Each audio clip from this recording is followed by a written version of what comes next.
നല്ല peri peri മസാലയിൽ കുളിച്ച് കിടക്കുന്ന സോഫ്റ്റ് ആയിട്ടുള്ള ഷവായ ചിക്കനിൽ നിന്ന് ഒരു പീസ് പൊട്ടിച്ചെടുത്ത് ആ റൈസും കൂടി കൂട്ടി മിക്സ് ചെയ്ത് കഴിക്കാൻ സൂപ്പർ ടേസ്റ്റ് ആണ്. അതുപോലെ തന്നെ ഇത്രയും ക്വാണ്ടിറ്റിയിൽ കറങ്ങിക്കൊണ്ടിരിക്കുന്ന ഷവായ കാണുമ്പോൾ നിങ്ങൾക്ക് ഏതാ സ്പോട്ട് എന്ന് പിടിയിട്ടുണ്ടാവും. ഇത് നമ്മുടെ മൂവാറ്റുപുഴ കടാതിയിലുള്ള ക്ലബ് ഷവായാണ്. ഞങ്ങൾ കൂട്ടുകാരൊക്കെ ആയിട്ട് അവിടെ പോയിട്ട് മസാല ഷവായും പെരിപ്പെരി ഷവായും ഹണി ഷവായും നോർമൽ ഷവായാണ് ട്രൈ ചെയ്ത് നോക്കിയത്.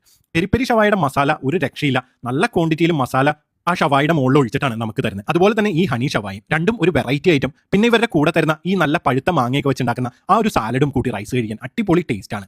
ചെറിയ കോഴി വെച്ച് പ്രിപ്പയർ ചെയ്യുന്ന ഷവായ ആയതുകൊണ്ടാണെന്ന് തോന്നുന്നു ആ ചിക്കന്റെ സോഫ്റ്റ്നെസ് ഒക്കെ വേറെ ഒരു സ്ഥലത്തൊന്നും കഴിച്ചിട്ട് കിട്ടിയിട്ടില്ല. ഹണി ഷവായും പെരിപ്പെരി ഷവായും പോലെ തന്നെ ഇവരുടെ ആ മസാല ഷവായും നോർമൽ ഷവായും അടിപൊളി തന്നെയാണ്. എനിക്ക് മസാലകളൊന്നുമില്ലാതെ നോർമൽ ഷവായ കഴിച്ചപ്പോൾ എനിക്ക് കുറച്ചും കൂടി ഇഷ്ടപ്പെട്ടത് ആ നോർമൽ ഷവായ എന്ന് പറയേണ്ടി വരും. നോർമൽ ഷവായുടെ മുകളിലേക്ക് ഓരോ മസാലയോ അതുപോലെ തന്നെ ഹണിയൊക്കെ ഒഴിച്ചിട്ടാണ് ഇവർ പല വെറൈറ്റിയും ഷവായികളും ഉണ്ടാക്കുന്നത്. അതിൽ പെരിപ്പെരി മസാലയുടെ ഷവായ കഴിച്ചിട്ടാണ് കൂടുതൽ എരിവും മധുരവും പുളിയൊക്കെ ആയിട്ട് ഒരു വെറൈറ്റി ടേസ്റ്റ് ആയിട്ട് തോന്നിയത്. പക്ഷേ അത് ഞാൻ കുറച്ചാണ് കഴിച്ചോളൂ. മുഴുവൻ കഴിച്ച കൂട്ടുകാരൻ്റെ അവസ്ഥ പിറ്റേ ദിവസം വിവരിച്ചപ്പോഴാണ് അത് കഴിക്കാതിരുന്നത് നന്നായി എന്ന് എനിക്ക് തോന്നിയത്.